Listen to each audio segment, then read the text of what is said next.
palanggeng, maayong adlaw ninyong tanan, maayong hapon, maayong utos. So in today's video, I would like to share to you my beauty favorites. So beauty favorites but pasabot is products nga gamay na lang jud, tiloko na lang jud tungod kay ganahan ko nila. Like mao jud favorites gani. So if you wanna know unsa nga mga products ang akong favorites, just keep watching. Sa ako anha sa facial wash. So ang facial wash nga permanente jud nako ginagamit kay as you all know kung dugay na mo nagatan-aw nako is ako ang skin is di ko kaba kung sensitive ba ko, bugason ba ko kay kung nako gamiton nga mga products nga di din ko kaangay bugason kog sa mo. Product nga ginagamit jud ako permanente as facial wash and ayaw mo saba, dili ko tigilamos magabi. Kung kanus ara ko maligo, mara po ng moment nga makapanghilamos ko. So, ang product nga ginagamit nako permanente as facial wash is kaning Body Shop nga tea tree. I've been using this product for 3 years now, like as to be exact. Kay sa una, di ko kayo ganahan man ani niya kay feeling ako maka-dry sa skin. Pero as the times goes by, ganahan ako niya. Ang akong favorite nga deodorant is kaning sa Dove nga soft feel moisturizing cream. Moisturizing cream. Ang baho niya is warm powder scent. So humot siya pulbos nga humot og ambot ka na bitang pangligo sa bata, humot kayo siya. May baho ani and then sige nasingot ka dili nga nakabaho imong kilikili. Sa body lotion or body cream, ako ang ginagamit at the moment is super tugnaw na diri sa Netherlands. So, ang favorite nga cream like sa lawas sa nawong baron kung if I feel nga dry na ang ako ang nawong is kaning Nivea nga cream. So tanaw mo na kung sa na ko siya kaganahan. Tada! Gamay na lang tayo kay pwede man ni siya sa like tibok lawas nimo gamiton. And then sa another pod nga body butter, gitawag diri sa Netherlands body butter, mura ra gud pod sa tuwa og kan moisturizing cream, murag lotion ba. Pero sa body butter siya. Ing Body Shop nga ang scent ani is wait lang ha. Wild argan oil. So, yes, favorite siya. Tanawa. Hapit na akong mahurot. Gamay na lang. Dayon, maadto ta sa moisturizer nga ginagamit nako before ko naga-makeup or even dili ko mag-makeup. So, currently, I think mag 1 month naman minakabalik kag Pinas. Currently, is ganahan ko aning punito na to. Is kaning Cetaphil nga moisturizer. So kani siya is moisturizing lotion, body, face, and it is for all skin type. So lightweight to siya mga palanggeng inigamit ninyo and then maka-feel jud ka nga ginasip-sip jud siya sa imong nawong like kanang ginahatagan nag moisture imong skin ba. So for those of you who are looking for like di siya super affordable, mahal na para nako kay tag 330, ang barato is 100. Mahal na ganina sa Pinas. Anyway, if ganahan mo try, if super dry in yung skin, very nice ni siya nga moisturizer. Dayon, napako isa ka moisturizer nga tigamit yun, dugay na ato pag summer pa ni. Kani sa Body Shop nga Aloe Soothing Day Cream. So, tara, ano just akong now, may focus. Dari focus, babe. So, kani.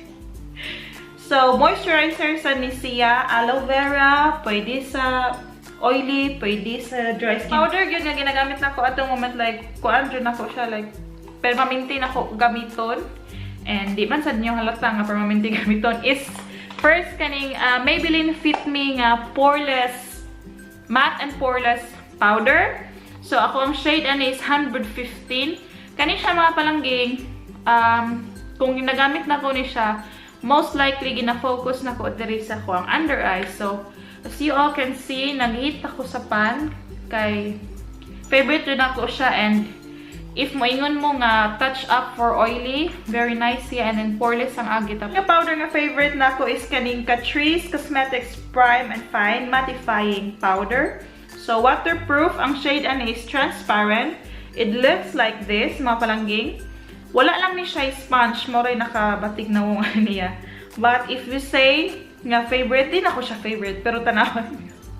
So mauna siya ang ako ang nahit na nga pan. Kani siya mga palanggeng, I normally use this para sa akong under eye pod pang setra if mag-concealer ko and if me sa iyahang longevity.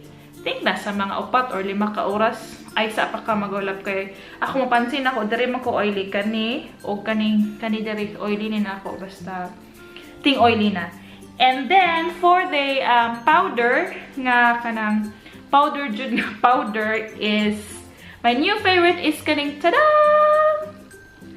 Pond's nga BB Magic Powder. So, kani siya napalit na mo ni sa Thailand. And color ani, if you're familiar sa ni Chido nga final powder, ing ana siya. Tapos, if gusto na kong natural looking nga powder, like din ko kinahanglan nga is nga ipa-bake pa. Kani siya, patanawon man ako ha. Ambot po makita. Dili siya puti. Kuan siya kanang medyo naa siya color game. Ako na lang siya ganabi.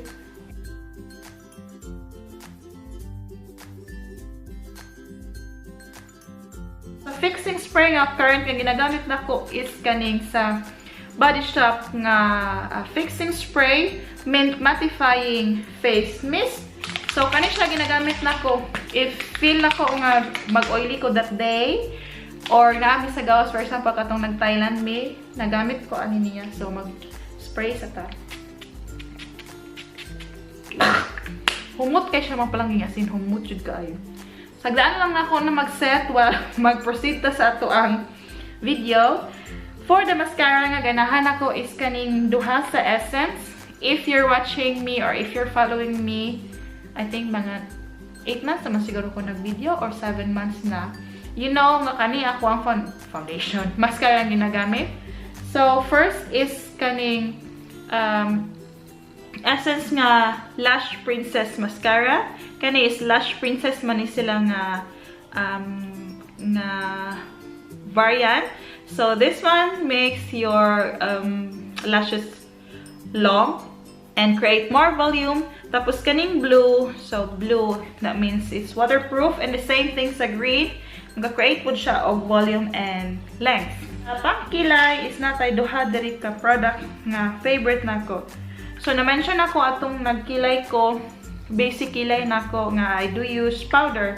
So ang ginagamit yun ako nga powder at the moment or even before pa is kaning Wet n Wild Ultimate Brow Kit kani. Di lang nako i-open kay kabaw ko luod kaayo. Kaniran sa gitna nga color kung ginagamit kay maoray mas bagay sa ko ang hair color o para sa akong brows. Dayon sa pencil is bag-ura na ko siyang himong favorite and ganahan ko is kaning Better Than Basic sa Caroline Best Brow Liner. So kani siya. So this is the brows.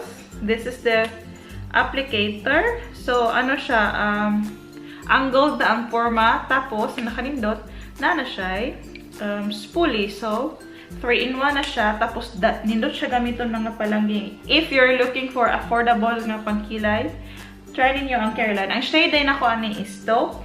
Dayon, down to, I think, pangkilay raghapon. Duha na lang. So, sa pangkilay, I do use, ano tawag na? Brow gel. So, ang brow gel na ginagamit na ko permanente is hugaw na. Clear brow gel na siya mapalangging sa Primark. So, kani siya. Hugaw na kaayo gel ni nga para magstay put imuhang mga brows. Dayon, if di ko ganahan magkilay and gusto ra ko nga na color ang ako ang kilay, kita na mo ani kaning sa Primark nga PS, wait lang ha. PS volumizing mascara. Ang color ani is brown. This is actually mascara pero I like it na gamiton para sa ko ang brows and that will give you like length sa imong brows. So last 3 nga naa diri is para sa lips. I've been using this two kaning sa Everbella na nga lip rollers. Kani gamay na lang kay ni mapalangging murag na ana diri ang sulod taman diri. So, kani is ready to go. If ganahan ko, marag pa-fresh lang, pa-bebe lang. I use this sa akong cheeks o sa ako ang lips. Di makuhugawan sa okera. But ako ang favorite nga, ginagamit yun akong lip tint for work and for mulakaw. May is kaning nadaan na jud kayo siya. Ever bilay ng lip roller. Ang shade is Nightberry. Nakita mo ani nga ganahan ko ani niya. So, I think half naman siguro sulod ani. Ako sang igamitan. Diba? Lakas naka-fresh mga palanggeng. Ako'y stuff para sa ako ang blush and bronzer kay I tend to change all the time. Like, naga-change ako ang taste. Depende po sa akong lakaw, depende po sa akong adtuan. So, naga-ilis-ilis ko blush. But most of the time, I use cheek tint. Mga palanggeng sa ato ang beauty favorites at the moment. So, I hope ganahan mo ning video. If ganahan mo, ayaw mo kalimot nga mag-like o if ganahan mo, i-subscribe na lang sad ko. If you wanna see more of my videos, free ra nga mo subscribe. Ayaw mo kalimot mag-subscribe and i-share, i-like na po ninyo nga video. Daghang salamat mga palanggeng. I'll see you in my next video. Bye!